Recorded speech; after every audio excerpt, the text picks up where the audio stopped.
आपके करियर में दाग लगाने की कोशिश की गई। आप उसके बारे में हमारे दर्शकों को बताएं कि वो मायावती का जो स्टेट कांड था वो क्या था। इमेजिन कीजिए 1994 में महेंद्र फौजी के ऊपर 2 लाख रुपए का इनाम था। 1 लाख रुपए का इनाम दिल्ली पुलिस के द्वारा था और 1 लाख रुपए का इनाम यूपी गवर्नमेंट ने दे रखा था और वो कई राज्यों से वांटेड था। मुलायम सिंह यादव की सरकार ने लगभग 40-45 IAS और IPS ऑफिसर्स का ट्रांसफ़र किया और उस ट्रांसफ़र में मैं भी था। एक पार्टी कह रही है कि हमारे कुछ विधायक जो हैं उनको उन्होंने बंधक बना रखा है। दूसरी पार्टी ये कह रही है कि बहुत सारे ऐसे विधायक उनकी पार्टी के हैं जो हमारे पास आना चाहते हैं, जिसको उन्होंने बंधक बना रखा है। यूपी के सर्वे सर्वा थे, मतलब योगी आदित्यनाथ के बाद अगर किसी को देखा जा रहा था तो OP सिंह जी को देखा जा रहा था। करप्शन क्यों नहीं कम हो पा रहा है पुलिस में? कहते हैं कि सुनार, ज्वेलर्स और पुलिस वालों से न दोस्ती अच्छी न दुश्मनी। ऐसा है? मैं आपसे पूछ रही हूँ कि क्यों ऐसा? मुझे तो कभी ऐसा लगा नहीं। खुद को आपको अगर रैंकिंग करनी हो तो आप कहाँ करेंगे? पुलिस को should be more sensitive, should be more compassionate, should be more rule bound, should be more to the needs of the people, towards the needs of the people. तो इन सब चीज़ों का तो एहसास रहता ही है। नमस्कार, मैं हूँ पूजा मेहरोत्रा और आज हमारे साथ एक ऐसे अधिकारी हैं जिनका हर बार कहना होता है कि जब कोई पुलिस में आता है तो वो भूसे में से सुई निकालता है। वो सुई कैसे निकाली जाती है और किस तरह से उनके पूरे 37 साल के कार्यकाल रहे, जिसने एक किताब का रूप लिया, खाकी इन एक्शन, अनसुनी केस फाइल्स, OP सिंह, पूर्व पुलिस महानिदेशक। इनके लिए बहुत सारी बातें लिखी गई हैं इनके इंट्रोडक्शन में कि पूर्व IPS अधिकारी जिन्हें लगभग 6 वर्षों तक 3 प्रमुख पुलिस संगठनों, उत्तर प्रदेश पुलिस, CISF और NDRF की कमान संभालने का मौका मिला। वीरता के लिए पुलिस पदक भी मिला। विशिष्ट सेवा के लिए राष्ट्रपति पुलिस पदक से सम्मानित भी किया गया। बहुत बहुत स्वागत है OP सर आपका हमारे इस शो में। लेकिन ये सारी तारीफ़ों के बीच जबकि अब कुंभ आने जा रहा है, कुछ चीज़ें ऐसी भी जुड़ी आपकी लाइफ में जिसने क्या आपको कभी गिल्ट में डाला? वो प्रकरण आप समझ गए होंगे अभी तक जब मैं इतनी सारी चीज़ें कह रही हूँ कि आपका पूरा करियर बहुत अच्छा चल रहा था। 84 बैच के आप IPS हैं, लेकिन एग्जैक्टली 11वें साल में आपके लाइफ में एक ऐसा मोड़ आया 2 जून 1995 का, जिसने आपकी पूरी करियर को पलट के शायद रखा होगा। इमोशंस जुड़े होंगे, आप कुछ अच्छा करना चाह रहे थे और वहाँ कुछ आपके करियर में दाग लगाने की कोशिश की गई। आप उसके बारे में हमारे दर्शकों को बताएं कि वो मायावती का जो स्टेट कांड था वो क्या था। पूजा, बिल्कुल सही कहा आपने कि वो मेरी ज़िंदगी का एक बहुत ही ख़राब अध्याय था और मैंने कभी सपने में भी नहीं सोचा था कि इतनी अच्छी पुलिसिंग के बाद मुझे 1995 में इस तरह का एक दृश्य देखना पड़ेगा। मैं SSP कुंभ मेला बनाया गया और उसके बाद ये घटना हुई जिसको हम स्टेट गेस्ट हाउस, लखनऊ का स्टेट गेस्ट हाउस के नाम से जानते हैं। लेकिन उसकी एक पृष्ठभूमि है और मैं पहले पृष्ठभूमि की ओर आपका ध्यान करूंगा और उसके बाद फिर उस मुद्दे पर आऊँगा। कुंभ मेले के पहले जब मैं SP लखीमपुर खीरी था तो वहाँ पे मैंने बहुत सक्सेसफुली टैकल किया सिख मिलिटेंसी को और उसके बाद करीब 1.5-2 साल वहाँ पे SP के रूप में कार्य करने के बाद मेरा स्थानांतरण SSP बुलंदशहर हो गया। बुलंदशहर एक वाइल्ड वेस्ट के नाम से जाना जाता था 1994-95 में और महेंद्र फौजी जैसे दुर्दांत अपराधी वहाँ पे एक्सटॉर्शंस में, इन सबों में बिलीव करते थे और उनका बोलबाला था। इमेजिन कीजिए 1994 में महेंद्र फौजी के ऊपर 2 लाख रुपए का इनाम था। 1 लाख रुपए का इनाम दिल्ली पुलिस के द्वारा था और 1 लाख रुपए का इनाम यूपी गवर्नमेंट ने दे रखा था और वो कई राज्यों से वांटेड था। दिल्ली हो, हरियाणा हो, राजस्थान हो, पंजाब हो, उत्तर प्रदेश हो, इन सब स्टेट्स में उसकी खोज की जा रही थी और एक चांस इनकाउंटर में उसे मार दिया गया बुलंदशहर में जब मैं SSP था वहाँ। उसी समय हस्तिनापुर का बाई इलेक्शन भी होना था जिसमें एक पर्टिकुलर कम्युनिटी को वोट नहीं दिया उन्होंने इसी बात पे कि उनके उस आदमी का इनकाउंटर हो गया और उस बात से मायावती जी जो हैं वो नाराज़ हो गई। ये पृष्ठभूमि रही। और उसके बाद मुलायम सिंह यादव जी वहाँ मुख्यमंत्री थे और उन्होंने मुझे एसएसपी लखनऊ बनाया और सिर्फ 26 या 27 दिन तक मैं एसएसपी रहा और उसके बाद मेरा वहाँ से ट्रांसफ़र हो गया। हालांकि मायावती जी चाहती थी कि मुझे सस्पेंड कर दिया जाए, लेकिन मुलायम सिंह यादव जी नहीं माने और उन्होंने मेरा ट्रांसफ़र कर दिया और मैं ट्रांसफ़र के फलस्वरूप में एसएसपी कुंभ मेला बनाया गया। नॉर्मली जब एसएसपी कुंभ मेला कोई होता है तो वो कुंभ के संपादन के पश्चात उसे एक अच्छी चॉइस पोस्टिंग मिलती है, बिकॉज़ कुंभ एक अपने आप में एक बहुत बड़ी रिस्पॉन्सिबिलिटी है। तो मैं भी उम्मीद कर रहा था कि शायद मुझे कुछ अच्छी पोस्टिंग मिलेगी, हालांकि मैंने अपनी कोई चॉइस इंडिकेट नहीं की थी, लेकिन मुझे 3 महीने तक वेटिंग पे रखा गया। और उसके बाद 1 जून 1995 को जब मायावती जी और मुलायम सिंह जी की जो साझा सरकार थी सपा बसपा की, उससे उन्होंने अपना सपोर्ट विड्रॉ कर लिया, मायावती जी बहुजन समाज पार्टी ने। और उस सपोर्ट विड्रॉल के बाद मुलायम सिंह यादव की सरकार ने लगभग 40-45 आईएएस एंड आईपीएस ऑफिसर्स का ट्रांसफ़र किया और उस ट्रांसफ़र में मैं भी था।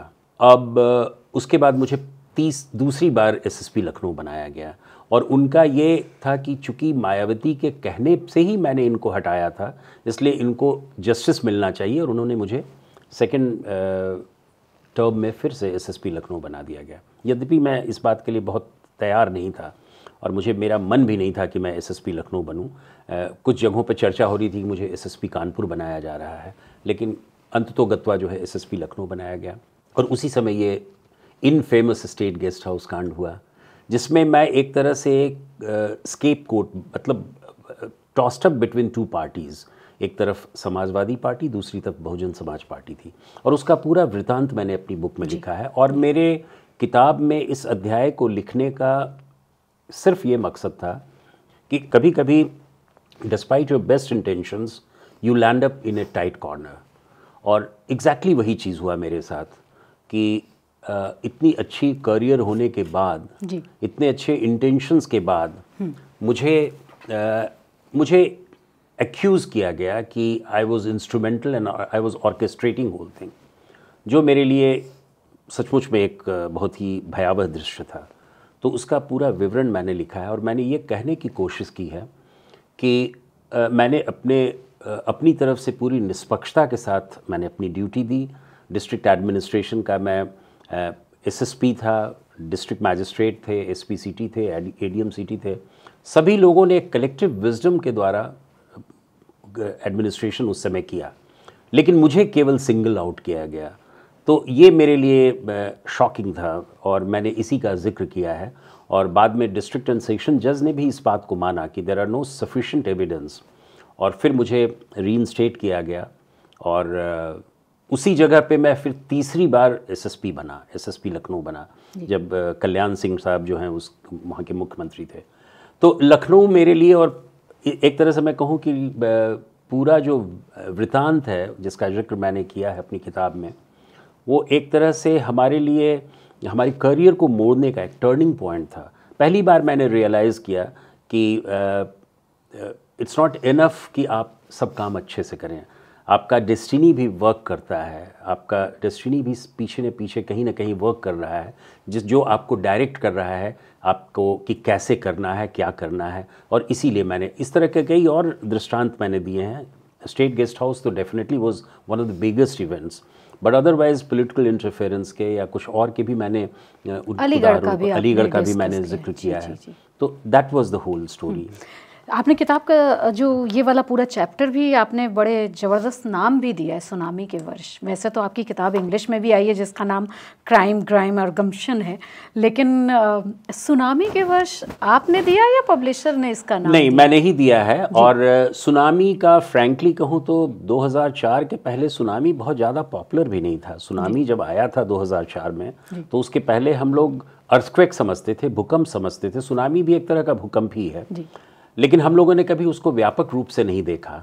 तो पहली बार ऐसा लगा कि 2000 का सुनामी जो है वो सचमुच में एक बहुत ही इम्पैक्टिंग इवेंट है जो सभी को इम्पैक्ट कर रहा है। कई कंट्रीज उसमें वो हो गए। तो इसीलिए मैंने इन सब चीज़ों का नाम सुनामी वर्ष लिखा। आपने ये सोचा कि ये जो है मेरे लाइफ में जो घटा ये सुनामी से कम नहीं? सुनामी से बिल्कुल कम नहीं था, बिल्कुल कम नहीं था। आपने अभी बातचीत में कहा कि आपने स्पेशली इस बातों को, इस पूरे चैप्टर, मतलब काफ़ी लंबा चैप्टर है ये पूरा सुनामी के वर्ष आपके पूरे राइटिंग में, क्या ये कोई गिल्ट था आपके अंदर जिसकी वजह से आपको ये कहना भी पड़ रहा है कि मैंने स्पेशली हर एक सीन को वहाँ पे मेंशन किया है कि क्या क्या उस दिन घटित हुआ, या आपको लगता था कि आपने कुछ इनजस्टिस कर दिया किसी के साथ? किसी से आप समझ रहे होंगे मैं किनको नहीं, बिल्कुल आप सही कह रही हैं।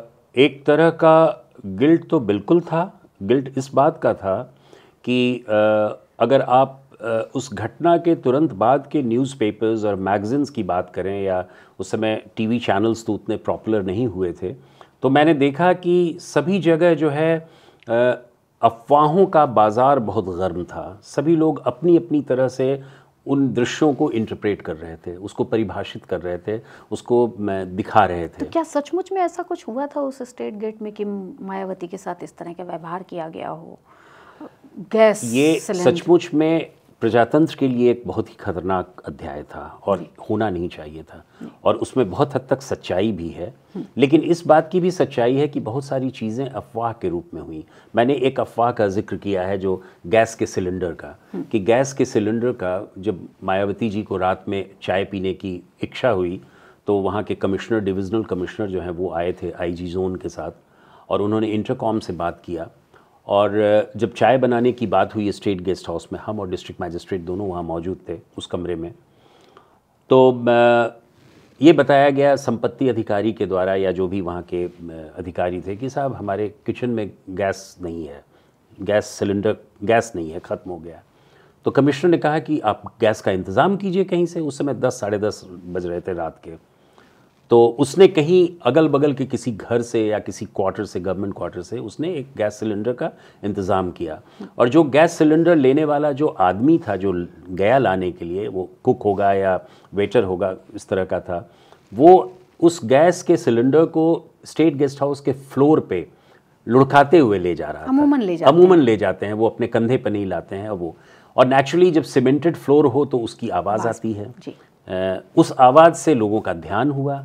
बहुत से लोग जो इसको मिस इंटरप्रेट करना चाहते थे, उसको नया रंग देना चाहते थे, दूसरे दिन उन्होंने ये रंग देना शुरू किया कि गैस के सिलेंडर को मंगाया गया ताकि उनको जलाया जा सके, उनके कमरे में आग लगाई जा सके। तो इस तरह की बातें हुई। तो वही मैंने कहा कि उस पूरी इस परिस्थितियों में पॉलिटिकल पार्टीज़ अपने ढंग से उस पूरे दृश्य को इंटरप्रेट कर रहे थे, तो नेचुरली मेरी भूमिका को भी इंटरप्रेट किया गया। और यही कारण है कि मैंने क्षण क्षण का उसमें ब्यौरा दिया कि कितने बजे मैंने चार्ज लिया, कितने बजे मुझे सूचना मिली, डिस्ट्रिक्ट मैजिस्ट्रेट के साथ कितने बजे मैं स्टेट गेस्ट हाउस पहुंचा, हम लोग दोनों साथ पहुंचे, हम लोगों ने जो भी किया वो साथ किया, कलेक्टिव रिस्पॉन्सिबिलिटी थी। और उसके बाद रात भर वहाँ हम दोनों रहे, दूसरे दिन का भी पूरा हम लोगों ने मेंटेन किया। तो ये कहने का और ये लिखने का सिर्फ शायद यही मतलब था कि हम किस तरह ये प्रूव कर सकें कि मेरी भूमिका जो थी वो पारदर्शी थी। सब लोग देख रहे थे कि कितने से कितने बेहतर। बल्कि हम लोगों ने एक मेवालाल बागी, एक विधायक थे, उनको किडनैप होने से बचाया। उसके बाद लाठी चार्ज की गई। किडनैप कौन कर रहा था? सपा के विधायक या सभी वहाँ पे जी। एक ऐसा दृश्य आप इमेजिन कीजिए कि एक स्टेट गेस्ट हाउस के प्रांगण में, परिसर में सैकड़ों लोग मौजूद हैं और दो पार्टियों का एक साझा सरकार है, और एक ने विड्रॉ कर लिया। एक पार्टी कह रही है कि हमारे कुछ विधायक जो हैं उनको उन्होंने बंधक बना रखा है। दूसरी पार्टी ये कह रही है कि बहुत सारे ऐसे विधायक उनकी पार्टी के हैं जो हमारे पास आना चाहते हैं, जिसको उन्होंने बंधक बना रखा है। ये 1995 का माहौल है। उसके बाद कई ऐसे मौके आए इंडियन डेमोक्रेसी में जहां इस तरह के वाकयात हुए हैं। अब तो बहुत ज़्यादा हुए हैं। हिमाचल प्रदेश में, महाराष्ट्र में बस लेके चले जाते हैं। उस समय का ये अनूठा पहला केस था जो 1995 में हुआ, और उस समय डिस्ट्रिक्ट एडमिनिस्ट्रेशन और खासकर पुलिस एडमिनिस्ट्रेशन को ये पता लगाना ऑन द स्पॉट कि कौन व्यक्ति किसके साथ है, और वो मेरा अधिकार भी नहीं है किसी को पता लगाना। लेकिन अगर कोई कह रहा है कि साहब मेरे विधायक को किसी पार्टी ने रख रखा है, बंधक बना रखा है, और दूसरी पार्टी ये कह रही है कि मेरे पार्टी विधायक जो है वो जाना चाह रहे थे इसलिए मैंने रख रखा है, ये बड़ा कंट्रोवर्शियल सब्जेक्ट है और इसमें district administration on the spot decision नहीं ले सकता। तो उसमें सिर्फ यही किया जा सकता है कि you maintain a law and order, crowd management कीजिए, लॉ एंड ऑर्डर को मेंटेन कीजिए, और यदि कोई वायलेंट तरीके से ज़ोर ज़बरदस्ती से कुछ करता है, कोई भी एक्टिविटी करता है, तो उसको रोकिए, कानून, एक रूल ऑफ लॉ एस्टैब्लिश कीजिए। And this is exactly what we did. एक और जिक्र है सिगरेट के छल्लों का। मैंने कहा ना कि कई ऐसी अफवाहें हैं जो फैलाई गई। मैं सिगरेट पीता था, लेकिन यदि एक क्षण सिगरेट पीने का यदि आप उसको प्रोमिनेंटली डिस्प्ले करें कि वो तो वहाँ पे थे जो उन्होंने केवल कुछ नहीं किया, केवल सिगरेट ही पीते रहे। यदि मेरे सबॉर्डिनेट ऑफिसर्स, चाहे वो एसपी सिटी हों या सीओ सिटी हों, उन सबों ने अगर कोई काम किया तो उसका क्रेडिट या डिसक्रेडिट मुझको जाता है। बिल्कुल। तो यदि उन्होंने कुछ किया, अच्छा काम किया, तो उसका भी क्रेडिट डिस्ट्रिक्ट एडमिनिस्ट्रेशन और चीफ ऑफ द पुलिस को मिलना चाहिए।